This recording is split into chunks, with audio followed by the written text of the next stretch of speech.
Hi, America Film My Phone. Welcome to another video. Today we are getting into the album Sophie, the self-titled posthumous release from the legendary producer that is Sophie. Well, Sophie is no longer with us. Sophie's music lives on, and I'm really excited to get into this project. I know it might not be the exact vision that Sophie wanted, but I'm glad this was carefully crafted by her team and friends and her family, and that this is going to be the only posthumous release, because it would feel really off if we just had a series of posthumous releases for someone who definitely had a very unique, distinct, and intentional artistic vision. That said, we do have a lovely 16 songs to get into, so let's just dive right in. Track number 1, intro, in parentheses, the full horror. Definitely is a moody introduction. I feel like this definitely harkens back to the debut in terms of the more ambient production here.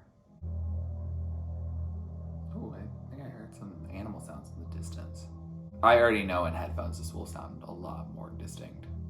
If you close your eyes, where do you see? I definitely see a rainforest, jungle type vibe. So that was intro, in parentheses, the full horror, and that was definitely an ambient track to get us prepared for this project. It's been a minute since I've reacted to a Sophie project, and while I do tend to listen to different songs from Sophie, I tend to go for some more of those synthetic, upbeat type songs like Bip or Fizzy. I think of some of those more highly synthetic songs like Lemonade or Face Shopping or something around that. That is what I think of when I think of Sophie. But you gotta remember, you have songs like Pretending. You have some of these more chiller, more ambient tracks. And so I don't know if we're going to continue this ambient nature for the rest of the project, but it definitely makes sense being the tone setter for the album's intro. Track number 2 is Raw, featuring Jozzy. Oh, we're already a little more beat heavy. Woo! I don't always think of Sophie as hip-hop adjacent, but it's cool. Link up after my show. Okay, meet and greet. So that was Raw. And that was definitely a cool hip-hop rap style beat. It wasn't rap really, but it was definitely like very trap sounding, and it was interesting. I think I will like it better in headphones. I think a lot of those more sparsely produced songs, I realize, don't tend to lend themselves nicely through my speaker. And I think through my headphones, I will definitely be much more inclined to really like it. Or at least something that can at least project the sound across both of my ears pretty easily, rather than my speaker coming over here, just wafting the sound in my direction. This definitely felt like a Sophie type beat, because it is a Sophie beat. So I think I enjoyed it. I, again, think listening again in headphones will really solidify that for me. Track number 3 is Plunging, Asymptote, featuring Juliana Huxtable. Oh, what's that? I could see this going fast. Not a thing I thought was going to be repeated that often. Oh, we remixing. I like this thing that's happening right there. I like that thing where it like feels like a scale. Torturous and silence. We love some syncopation. So that was Plunging, Asymptote, and that was production-wise, sonically, great job. A tier, Sophie, as always. We are not surprised. I like when it does the scale thing. I like the syncopated beats. I was a percussionist. It's always lovely to hear someone who really cares about the beat and making it sound really cool. Lyrically, it's very repetitive, and it's Plunging Asymptote against a white noise more torturous than silence, which I think when I heard it the first time was cool. And then it basically just felt boring after the first couple minutes and the first several times of me hearing those words. I still somehow remember from high school math class that an asymptote is where a point cannot meet because of some reason it causes some error. That was only slightly in the right ballpark. An asymptote is a line that a curve will approach, and the distance between that line and that curve will get closer and closer to 0, but the value as it continues going on gets closer and closer to infinity. So it is, again, something that you can continue approaching, but you'll never actually meet. It does not exist as a value there, which I guess I was in the right ballpark. And I think for someone who has not studied that type of math since I was like 16, I think that was pretty darn good of me. But yeah, I just wanted to clarify in case you have a math test tomorrow. Study hard. Don't take your knowledge from someone who's reacting to the Sophie album. If I were to take any meaning from those lyrics specifically, I would probably say something along the lines of the situation is so dire that basically you're falling into the abyss and that the limit does not exist. You cannot deal with anything. The white noise is more torturous than silence, being that what is all around you is too much to bear. Kind of semantically goes along with the full horror from the start, but yeah, it's definitely being very sonically divergent, which I'm not surprised at all given this record, and also even just given Sophie's past work. It doesn't seem like Sophie has had much consideration for being super sonically cohesive across her work. I think it's about experimentation and seeing all the directions one can go. And I'm still going to see where I go with that track. Track number 4 is The Dome's Protection featuring Nina Kravis. Oh, I feel like a subway train pulling in. Oh, it's kind of sounded similar to Is It Cold in the Water? Unpredictable reality. Unpredictable reality, you got that right. In a single movement. In a single movement. Ooh. Discovered at the turn of each pathway. Future discovered at the turn of each pathway. Ooh. We are getting real existential on this track. My voice is free falling. My voice is free falling. Let's go. Let's go. Oh. Is it gonna happen? Go. I'm ready to go. Stop. What? I wasn't doing anything. The dome's protection once again. You're entering the dome's protection once again. Is that like Earth? Or heaven? Consciousness is a very rare and precious thing. Consciousness is a very rare and precious thing. Ooh. Let's go. Look in front of you. Okay, I'm looking in front of you. So that was the dome's protection. That was a very moody meditation track, I would say. Very ambient.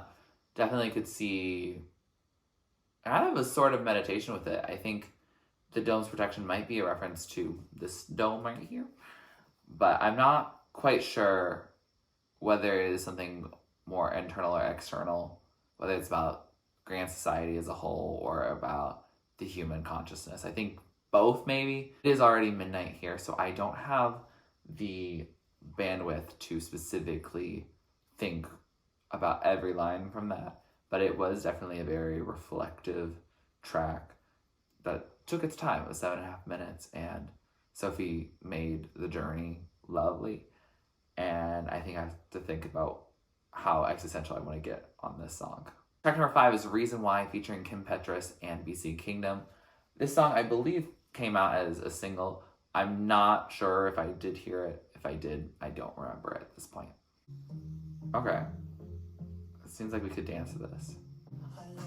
This beat actually kind of sounds like 1 Week from Bare Naked Ladies. It's your life, period.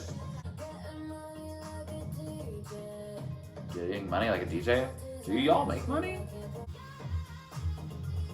I love this deeper bass now. So that was Reason Why, and that was a lovely song. Apparently the song has existed since the other Kim Petras collaboration I'm familiar with between Sophie and Kim Petras. 2 days up, 3 days up. We don't stop, we don't stop, we don't stop. Lovely song. I need to listen to that more. Kim Petras' singles era. Ooh, that is an era. I don't want it, I don't want it, I don't want it all. I don't want it, I don't want it, I don't want it all. And Heart to Break. That was such an era. Wish that could have been her debut album. That would have been really cool.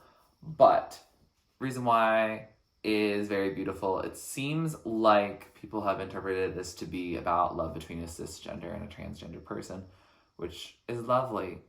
We have interracial love, we have same-sex love, we have different gendered love and different gender identities, different gender histories. All of that lovely diversity makes love amazing. And to anyone who thinks differently, leave. I don't know why you're on this video, honestly, if you are not supportive of the queer community in all of its forms. The song was fun. I appreciated both BC Kingdom and Kim Petras on the track. I can see why it was a single. I do not remember it at all. So I think this is really my first full time hearing it, and I enjoyed it fully. So I could definitely see myself putting it back into rotation. Track number 6 is Live in My Truth, featuring BC Kingdom and Liz. Oh, I already feel a little overwhelmed. And it feels very chipmunky right now. Sprinkle that confetti, yeah, have a fun time. I just want to dance to this. Just want to live my truth. Let's go. Ooh, those ad-libs right now. Okay, who is chipmunkin' on this? And what are they saying? Ooh, I like those synths there. Those are fun. So that was Live in My Truth. And that was a fun song. Chipmunk vocals aside, I don't really know how piercing that will be in my headphones. But I overall enjoyed the message of the song. It is about living in your truth and having a party, getting up and dance, and living in your truth, even if that truth's a lie. So I assume, you can try on something that might not be exactly your style, but as long as you're having fun, who cares? This is a fun song because lyrically, it's about having a party. Sonically, it's also about having a party. So it is a good time, and I'm glad it's here to just let it all out. Track number 7 is Why Lies, featuring BC Kingdom and Liz again. Why do you keep telling me lies? Aren't you supposed to live in your truth? The vocalist here sounds a little bit like Cecile Believe from the debut. Telling me lies, telling me lies. Truth in your eyes. I'm saying candy in the air, that's what I want. Mood. But also giving Cloudy with a Chance of Meatballs vibes. That sounded a little like Britney. That was Why Lies. And that was an interesting song. It was groovy. It was fun. BC Kingdom still giving the good vibes. BC Kingdom wants to party with the immaterial boys and girls from the debut. So that's fun. But someone keeps telling Liz lies. And I don't really know why they keep telling Liz lies. But they're fed up with it. Please, don't tell them any more lies. That's not nice. It does seem like they are talking about two different things. Unless it's a duet and that Liz is saying, you keep telling me lies, BC Kingdom's like, don't look at me. I just want candy in there. That's what I want. That's all I care about right now. I'm not caring about telling you the truth. Oopsie. So if that is the case, then that is an interesting duet. If they're just two different vibes that happen on the same beat, then also fair. But I had fun with it. Definitely a song I can see myself jamming to in the future. Track number 8, Do You Want to Be Alive, featuring Big Sister. That's a very loaded question given the circumstances. Dollar Tree? Okay. Oh, this beat goes hard. What? No. Give me what I need, Daddy, okay? No. Oh. Switch it up.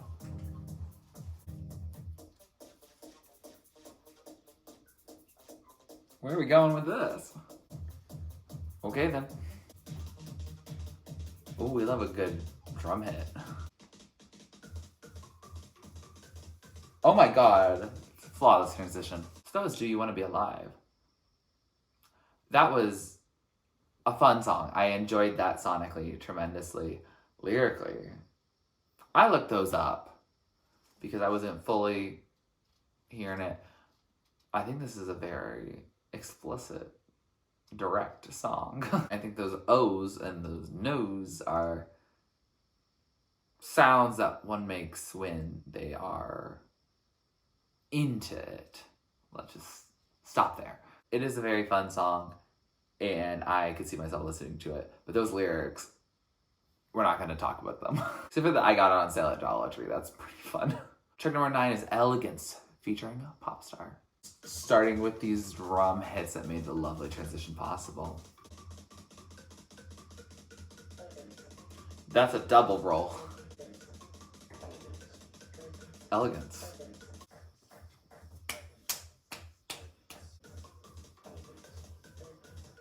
Sounds like we're taking off, but Elegance version. I do love this specific hit. I definitely thought about using that specific sound in my music. Okay, speeding it up, speeding it up. I don't know if we can hold this speed for long, girl.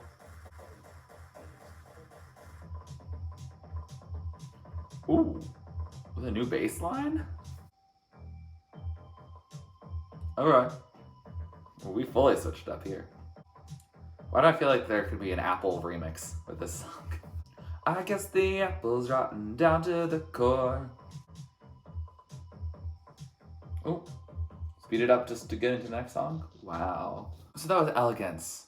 And they said Elegance a lot. The beat was fun. There was a lot of raw drum rolling in it. Good times. Is it a song I'm going to turn to again? I don't know. It's definitely, I didn't know where we were all going with. And for a nearly 5-minute song, it really felt more like an instrumental of sorts with a little bit of elegance thrown in. I do like the switch ups. I think that's fun to keep it on its toes. I think if it was 5 minutes of the same drum roll from the beginning, I think it might have given me more of a headache rather than something lovely. So I think it is going to be lovely.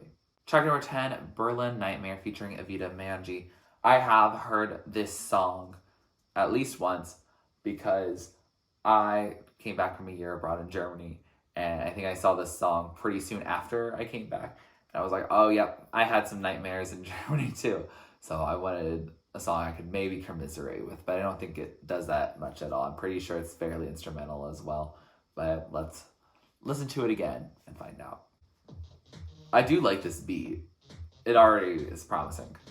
And of course, any song that transitions from the previous song is always exciting. Dun, dun, dun, dun. Dun, dun, dun, dun. Willkommen nach Deutschland, ey. Ja, genau. So that was Berlin Nightmare. And the nightmare is that I thought it was Willkommen nach Deutschland, which means welcome to Germany. But that's actually Willkommen aus Deutschland. We come from Germany. I feel embarrassed on it. To be fair, I hadn't looked up the lyrics, and I'm glad I looked up the lyrics just then. Because even though there's 2 lines of dialogue in the entire thing, what I thought it was actually incorrect. So I wanted to clarify that. Yes. So this was very German. I'm not personally from Germany, but I did study there and work there for the past year. So one thing I learned there was how type A a lot of Germans can be, and also the techno scene, which I have experimented and participated in. It is simply not for me. It is, yeah, just simply not for me. But something that stereotypically every German likes is a bit of routine. I think that's just actually factually correct. A lot of people like routine, but the Germans especially love routines, and when their routines get thrown off, they're not a fan. The song, I could see where it was going to go, and it's not because I had heard it partially before. I could tell that something would happen every 4 bars, just being like that, and that it was, of the whole album, it has been one of the least experimental songs probably, and that is okay.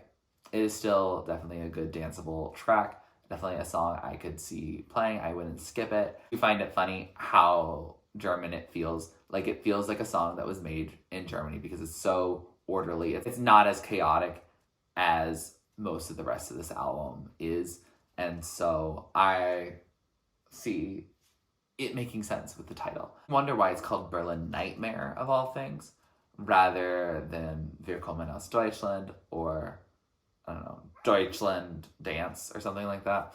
I don't know. I don't have a good title, but I'm wondering what the nightmare signifies. I don't know if we'll know that, if that was a team decision or if it was a Sophie choice. But yeah, this song is definitely more palatable Sophie for sure.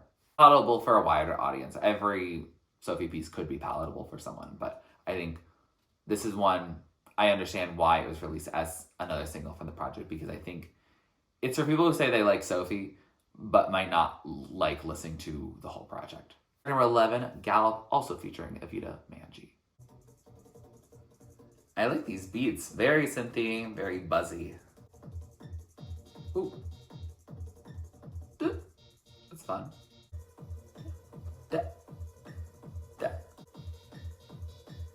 Squeaky time. So that was Gallop. That was an instrumental. It was a good time. It was a short 2 minutes, but I enjoyed hearing it. I enjoyed the production on it. I wonder what Evita Manji contributed on this. Does Evita also do production?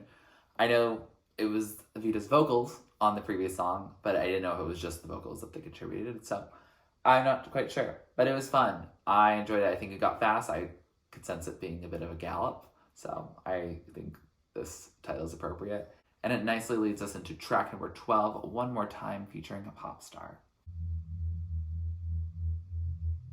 It's definitely, again, under the surface type of music. And it reminds me of the intro. Oh, I think we're rising to the surface. One more time. It's like we're singing in the same way as Elegance. Popstar knows their role. Oh, switch it up. Sorry, is this just a piano moment? Piano? So that was One More Time, and that felt like mixing the intro with the sounds we got in Elegance, with the repeating of that title over and over in the midst of something a little more busy.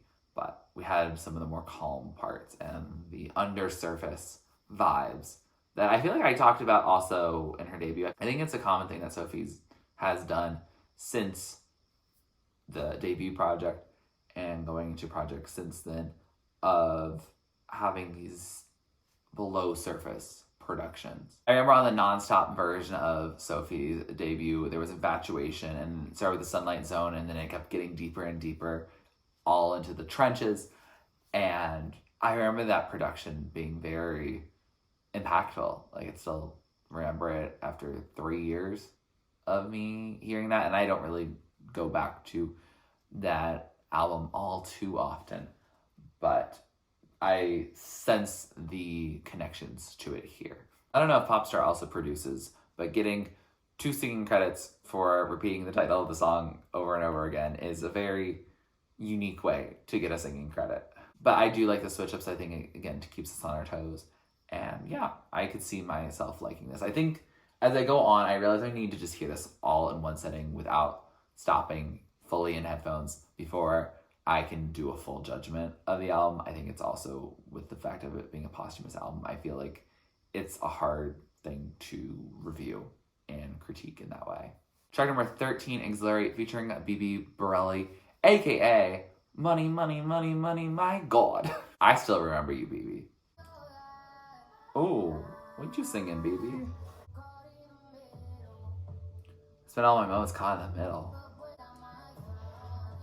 Got my foot on the gas, let's drive.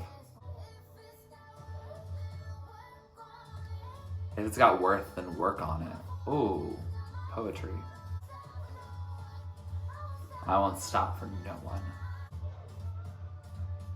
And the production is just hitting. Ooh, that's Sophie production getting fun and funky. Well, this is a interesting way to outro that. That was Exhilarate, and Bibi did her thing again.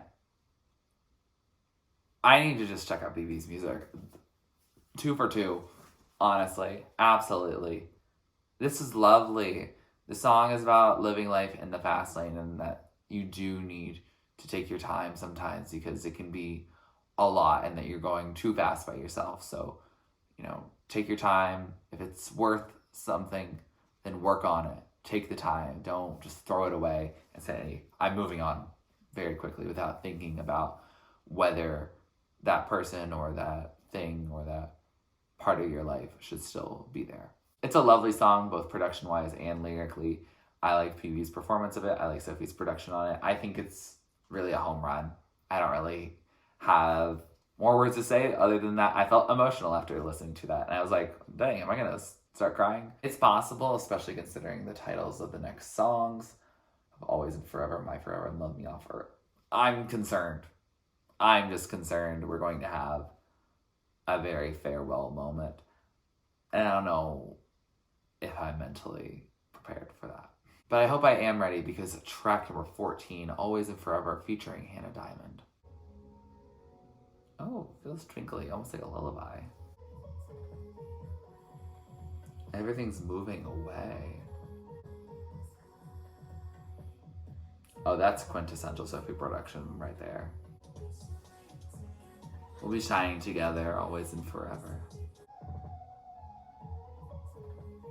Okay, muffle those vocals. That was Always and Forever. And that was a beautiful song, aptly placed here. Because it's about a love that will transcend time, life, space. You want to head towards the light, and we'll be shining bright always and forever. Yeah, this is a legacy song. This is a song about eternity and love and all of that. And even when one passes on, that they will be able to still shine down on all who they love. The sentiment reminds me a bit of My Love, Mine All Mine from Mitski, about this sense of, can I put this love into the moon so that it shines down? It's not as much about that longing. Hannah or Sophie, they sound a little more confident here that their love will just shine on forever and ever. There's not really as much doubt as Mitski tends to have. And it's a beautiful song. I am just a little emotional. Exhilarate started it, Always and Forever does not help in terms of stopping me from feeling emotional, but I'm getting emotional about it. So, yeah. So, lovely track. I don't know if I will listen to it when I don't want to cry. So, that's all. Track number 15, My Forever, featuring Cecile Believe, one of the incredible vocalists that was on Sophie's debut album, Oil of Every Pearl's Uninside. So I'm very excited to see how she shares Sophie's message on this song. Oh, it's a little groovier. No one cares for you anymore. No, we all love you. Everyone's gotta own their body. I can almost feel you again, all longing. I want to go back to forever. Set my soul free. Girl, I feel you. They gotta own their story, yes. You'll always be my forever. So that was My Forever, and that was a gorgeous number starring Cecile Believe. Gorgeous. Absolutely lovely. I very much enjoyed that song. It's about saying that someone will always be there forever. And that's gorgeous. That's a lovely love, whether it's romantic, platonic. Same with Always and Forever. That doesn't have to be romantic. It could be any sort of love. And I see this holding a special place in people's hearts, given that this is a primary vocalist from Sophie's catalog. And even though the song was in demos well before Sophie's passing, that this kind of has an additional meaning now.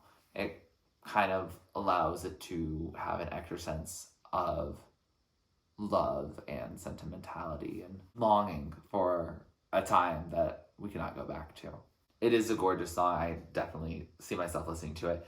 It, for some reason, didn't make me feel as emotional as Always and Forever. I don't know particularly why, but I was able to groove to it without worrying too much about getting too emotionally involved.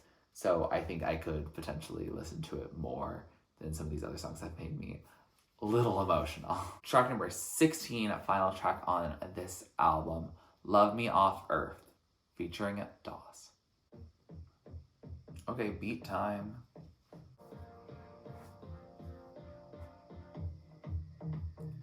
Hey, the drum roll is back, baby. Ooh, twinkle, twinkle, twinkle. Oh, well, we're switching it up now. Oh, we are storing some vocals here.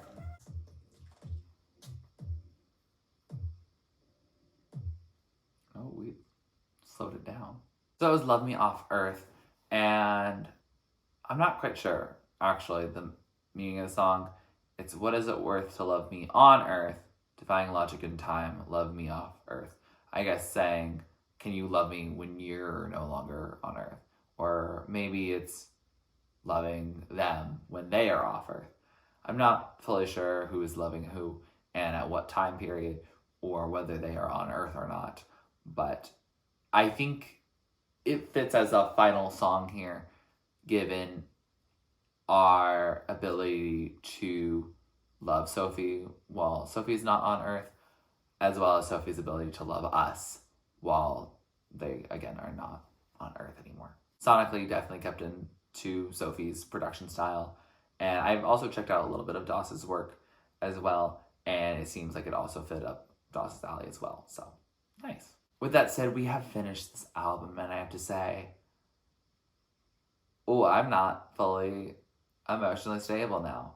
That makes sense. It is Sophie's sophomore album and posthumous album, and I believe, as they have said, it will be Sophie's final album. I believe a lot of these songs were originally supposed to be in a album that Sophie herself was going to release, but that didn't end up happening due to the circumstances, and now we are getting it. And I'm not quite sure what songs were supposed to be part of the original album and which songs were other songs from the vault or the hidden discography. It is very hard for me to judge a posthumous record, even with the best of the intentions behind the team that's involved in making this body of work ready for the public. It still makes me a bit skeptical about what the artist's true creative vision is. And so it's hard to critique an album where it feels like, I'm critiquing Sophie, when it was not necessarily Sophie's call that decision was made. I do think this project is a bit unfocused. I'm not going to fault it for that, but it does make it feel like I might not want to listen to all these songs in the same mood. They don't really provide the same atmosphere, and there's a lot of different avenues that one can go down, and I did go down. The more upbeat songs, the songs with some really cool features, the songs that are not as repetitive in their lyrics are going to be the songs I probably jam to more, but that doesn't mean that the songs are bad or not worth anyone's time. I think this project is worth anyone's time to anyone who has become a fan of Sophie or has heard people like Charlie XCX or other people in the hyperpop or PC music scene support Sophie or collaborate with Sophie over time. This is a newer introduction to Sophie and the work that she put in during her life, and people have decided to share after her passing. I wouldn't say that this album is going to be any more groundbreaking than Sophie's debut or even Product. I think those showed both versatility as well as a consistent theme across the projects. I feel like they did, at least, even though you'd have a song like Face Shopping and then go into a song like Pretending. Those were a little different, but maybe it is just my first time listening that has made it feel a little disjointed, but I feel like her past work will speak for itself much more than this project. I think this project is lovely to help celebrate the legacy that Sophie has created, but I don't know if I will resonate with it directly, especially as a whole project, more than any of her releases before. With that said, here's some of my favorites of the top tier. Are the songs I love. The standout songs are going to be top of the top. Songs in the middle are songs I like. All of them to my playlist, but they might not be the top of the top. And songs at the bottom are just not really my thing. Doesn't mean it's a bad song. Doesn't mean it can't be your favorite. Just means it's not for me, and that's okay. Sophie created this music. A lot of it was edited, changed, and people did what they thought made the most sense and what Sophie would want. And that is beautiful in and of itself of people who care about you even after you're gone. That is something that cannot be understated. If you like this video, please like it, comment down below what you'd like me to react to or do next on my channel. Please subscribe to my channel if you're not already and you'd like to be. And thanks for watching. This is TurtleStormer. Catch you later.